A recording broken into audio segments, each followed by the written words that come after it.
Good morning. Just driving back from dropping Kayla off. And something struck me. It's December. Yesterday I did a lot of reflecting and I posted some videos from my past. I had to go through my memory cards on my phone and some of my old memory cards. So it brought up a bunch of pictures that I hadn't seen in quite a while, a bunch of videos and different things. And it just really made me think about something I've been needing to do is to sort of be thankful for all the progress that has occurred in my life. Am I where I want to be? No, and I think that's good that you always have a goal to try to be better or be more. Sorry, I'm trying to watch the road. But I guess what I'm trying to say is it's easy to let all the accomplishments that you've achieved go by unnoticed and not really give them the credit that they deserve. And that's what I feel like. I'm that kind of person. I'm always striving for the next best thing and to try to be better, to try to be more creative, to try to do something, different. It's going to push me to the next level. And so it's really challenging sometimes to really take into consideration that you have made a lot of achievements this year. So I want to take just a second to, thank you, Lord, for all the different things you have allowed me to accomplish this year and for all the things you still have for me in the month of December. We still have a little bit of time left. But it's just important, I guess, for each of us to be thankful and be grateful for what we do have and how far we have came.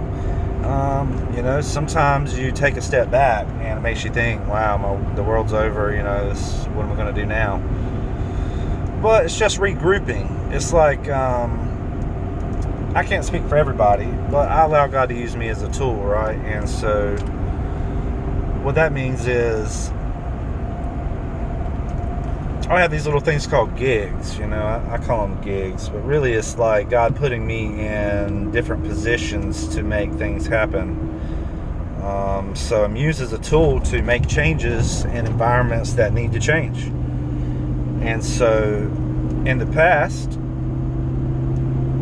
it's kind of a hard, it's kind of a tricky topic because, on the one hand you can see it as, you're involved with controversy or you're involved with drama, seems like more, than the average individual. But generally, the average individual will stray away from the things that I'm encouraged to do and have to do to make the change necessary to move on to the next gig, if that makes sense. So I've got to do what I've got to do, what I'm called in my heart to do before I'm able to move on.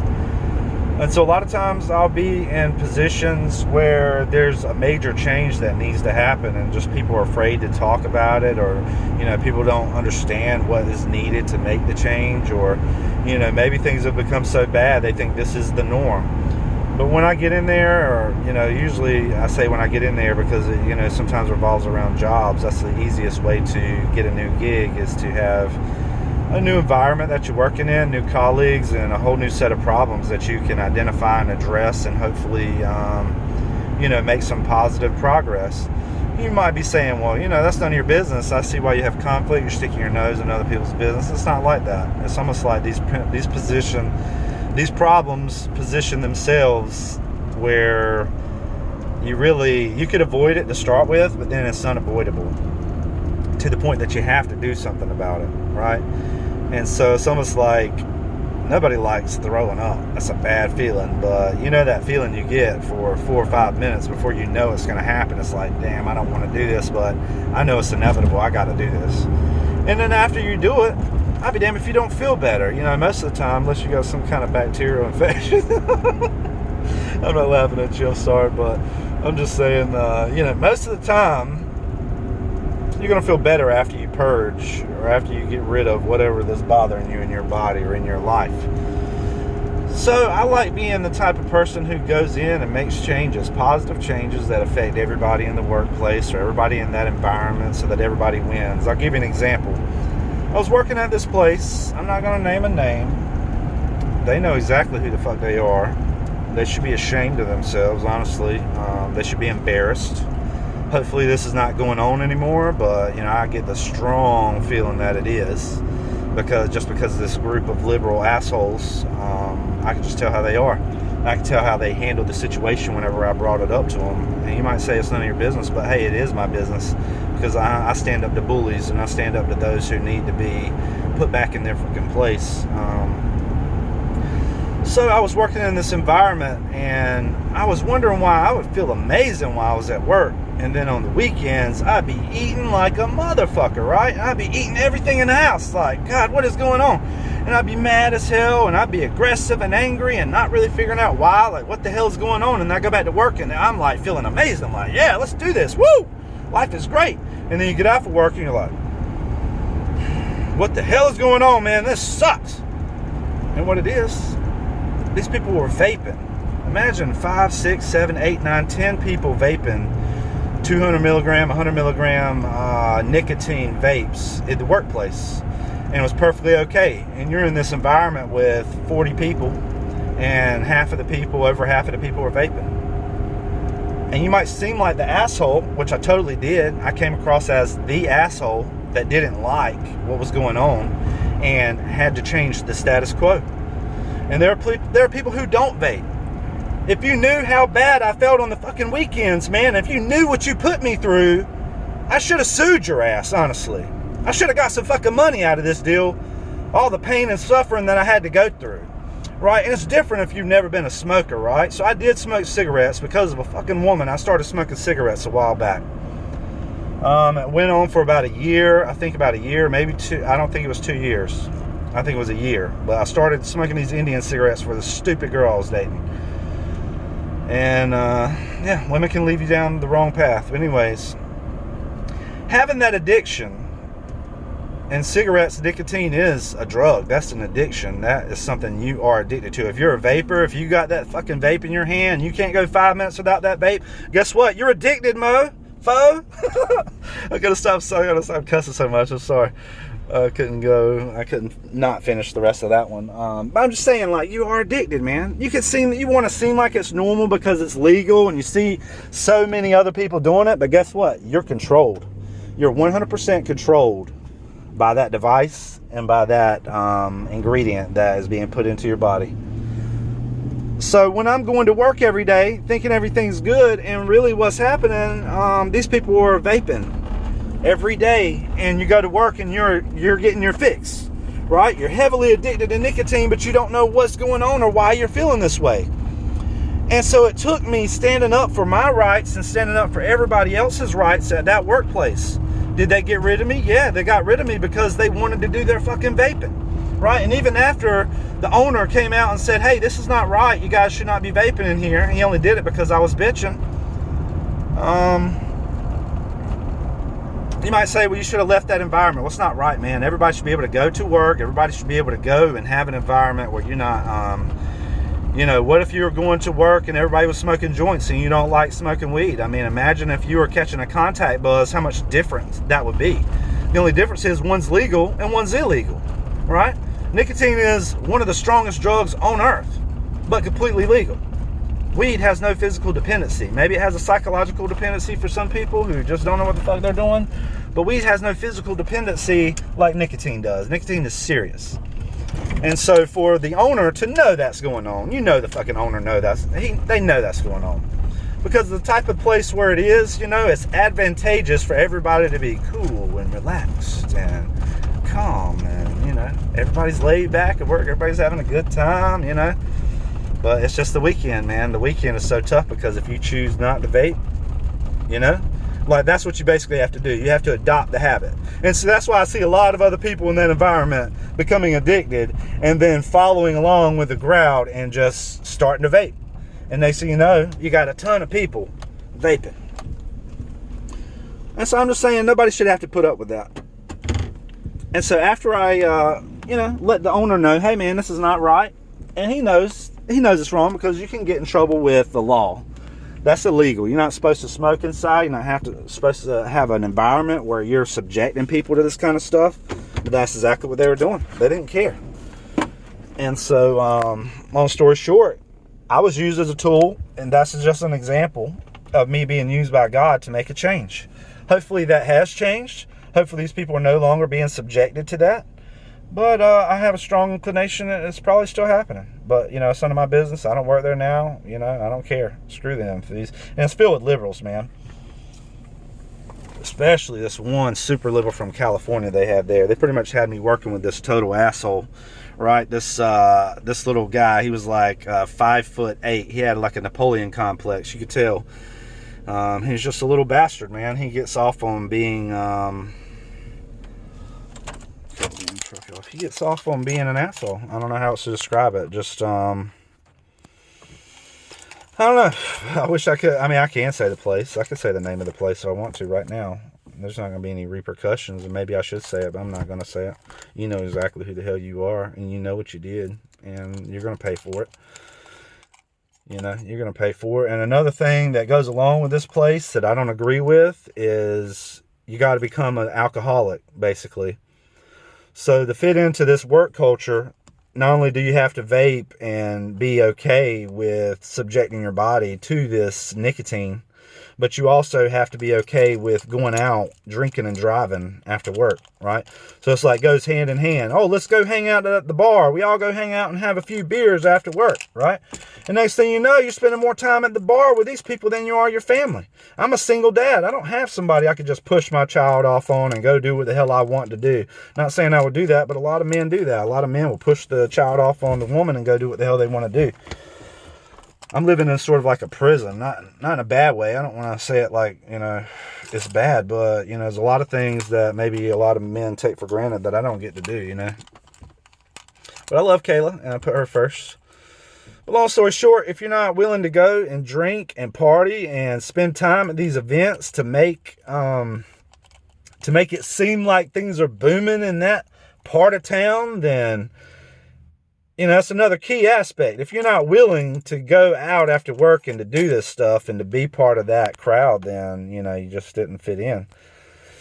And man, when you live like 20 minutes away from your job and these people want you to go home, take a shower, come back after work, or go straight to the bar, I just can't do that, man. I'm not a drinker. I don't like drinking. I have drank when I was younger a little bit, but it's just not my thing, man. I will occasionally have a beer. You've seen that. I will occasionally do that maybe 5 times a year. 4 or 5 times a year, but it has to be for a major celebration. But long story short, I don't mind being used as a tool because God's going to keep you safe. Number one, He's going to give you. You have unlimited work. It's like you have major job security, right? Because there's unlimited fuck ups out there. There's unlimited situations that need to change. There's unlimited hard-headed people who won't change unless they're forced to. So if you have a work environment where you need things to change, maybe there's somebody who needs to be fired, but you're not sure how to make it happen, or you're not sure, what you need to do to make the change in the workplace. Maybe you have some people in there that are bullying you. Maybe you're the owner and you have some of your employees in there bullying you and you don't know how to handle it. Hey, hire me. I'll come right in there now and we'll make a change. We'll sign a little contract. We'll set up a deal so I get paid a certain amount, and I'll come in there and make the changes that you deem necessary at the business that maybe you're afraid to make, or maybe you don't understand why the business is failing. Maybe you don't understand what's going wrong in your work environment.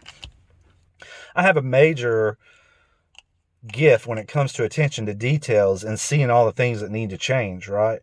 It's a gift and a curse, right? And it goes along with the projects, right?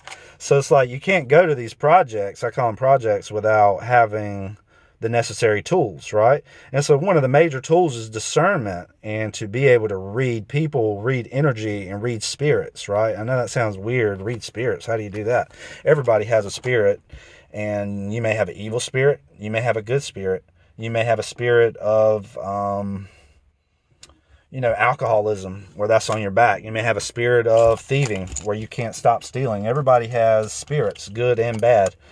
And so I think that's where like baptism comes in. If you go to church and you get baptized, I think that gets rid of those spirits. I think once you get saved, you can block out stuff like that.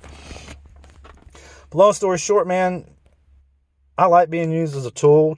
A tool is a negative thing, especially if you're thinking about South Park. I don't watch that crap, but they call someone a tool. Someone who like goes along with the program, someone who basically doesn't break the rules and doesn't allow the people who want to break the rules to get away with what they're doing. Does that make sense? Or someone who's, just used, majorly used, like a tool would be used for a situation. But hey, when you're being used by God, hey, I don't mind being used. I'll be used all day, because there's so many blessings and so many rewards when you open up and allow God to use you as a tool. And you don't have to necessarily be involved in drama. You can see things that need to change in your own family, but you don't have the courage to say anything about it. A lot of people don't. Nobody knows how to address it. I don't mind being the one to speak up and say what needs to be said. I remember having this job where you do have to tell people that they're not going to get the money or the benefit that they're hoping for and they signed up for. And so many people have such a hard time being real with people, and they just would kick the can down the curb and say, oh, just call back. We're still working on it.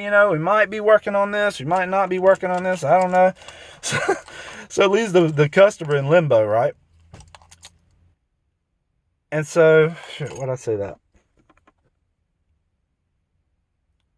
Oh, I don't mind being the person that tells people, hey, you're not going to get this money. I'm so sorry to tell you this. I'm not sure why other people haven't told you this truth yet, but I'm going to go ahead and tell you right now, I'm sorry, you're denied. You're not going to get this funding. And you might call me cold-hearted for not having any emotion and not caring, just like someone who has to go and fire people. I wouldn't mind having that position. Say, hey, yeah, Tony, come in here, man. We got to talk. Yeah, I'm sorry we're having to meet you in here like this, but it's something we got to address, man. You've been coming into work late, and I think someone said you kind of smelled like alcohol the other day, and we just noticed a huge change in you lately. I'm not really sure what's going on with you. I think we've addressed this a couple times, so we're going to have to put you on a suspension. And then if we can't see any improvement in the next few weeks after your suspension, then we're going to ultimately have to let you go probably. Or, if you think it would be better just to part ways right now, if you think you want to go ahead and save yourself that time, then maybe that would be the best option. I don't mind doing that. And that's what it takes. A calm demeanor, non-emotional. I'm not doing this out of spite, or I'm not getting a kick out of it. God knows what's in your heart. You can't hide that aspect for sure. But long story short, man, I think if you're in the workplace and you're allowing these things to happen, man, that's your fault. You should be held liable. There's so many times I could have sued people. I feel like I don't have that type of spirit, to do those kinds of things. I mean, don't get me wrong. You do the wrong thing, anything's possible. But I had to find out the hard way. And going through the addiction process, let me tell you how I quit smoking cigarettes. I had this boss named Jason Zander, and Jason came up to me one day and he said, "Hey, you want to make $500?" I was like, "Yeah." Well, how do I do that? Yeah, I'm all for that. This is 10 years ago, and I was like, "Sure. What do I do?" He said, "Hey, man, if you can quit smoking cigarettes, then I'll give you $500." I said, "You got to be shitting me." He said, "No, you quit smoking cigarettes." And I tell you how I did it. I quit smoking, I think within 2 days after he asked me. After he told me to do that bet. So I was working, I was a manager of Hertz. We had Hertz car rental here in Wilson, and I was a manager at that location. And so it was a very stressful job. I would go outside and smoke cigarettes. And cigarettes are one of those things that once you get a tolerance, you have to have more and more and more if you're not careful. And that's why people can get up to 2 packs a day. It sucks having to cut back, but that's what you have to do. You have to starve yourself like a whole day or half a day and just do half as many that you would normally do. And it'll bring your tolerance down. That's true for a lot of things. But the reason why I quit, the dude offered me $500 and I quit. And here's what I did. I went out and I got all the groceries and everything that I needed for the whole week. For the weekend. Here's what I did. I started on Monday with 5 cigarettes. Tuesday, 4, Wednesday, 3, so on and so forth. I had 1 cigarette on Friday, and that was the last one. And then I locked myself in the house for the whole weekend and didn't engage with anybody, because you go through extreme anger and just chaos, man. Having to go through that withdrawal is a nightmare. And that's why I say that I feel like I'm owed some money for the pain and, just all the pain and suffering that I had to go through. Not only once, but imagine doing this all weekend long. Every weekend. You're not sure why you're so angry. You're not sure why you gained, 50 pounds, in the past few months. But now you're starting to figure out, like, hey, I'm eating like a freight train, man. I'm mad as hell when I'm not at work. And all of a sudden I get back to work and everything's cool, man. I'm happy. And then I see you fuckers over here vaping. And then you tell on them for vaping. And then the owner comes out and says, no more vaping. And then you look around And these little teachers' pets, right? There's certain people in that environment who get special privileges, right? So these little special privileged people, they would just keep vaping like it doesn't matter. Like, I'm above the law, I'm above the rules. They don't make a fuck with me. They're not going to get rid of me. But ultimately, one of the girls did leave. One of the main people that was able to do whatever the hell she wanted to do. And I think that is the reason why I was there. I think I was there to push her out and to push her on into the next stages of her life. I know it sounds strange, but God will use all kinds of tools and people and different situations and scenarios to make sure that you get to the place, the destination that you're supposed to be at. And so what you got to do is just be looking for these things. If you sign up for the contract with God, if you sign up to be, we got to have a better term than being used as a tool. But anyways, if you sign up for this agreement, it's really a good gig, man. You'll get a variety of different jobs and different, what's the word? Experience. You get a bunch of different types of experience in your life. So it's very interesting and unique. But long story short, man, you've got to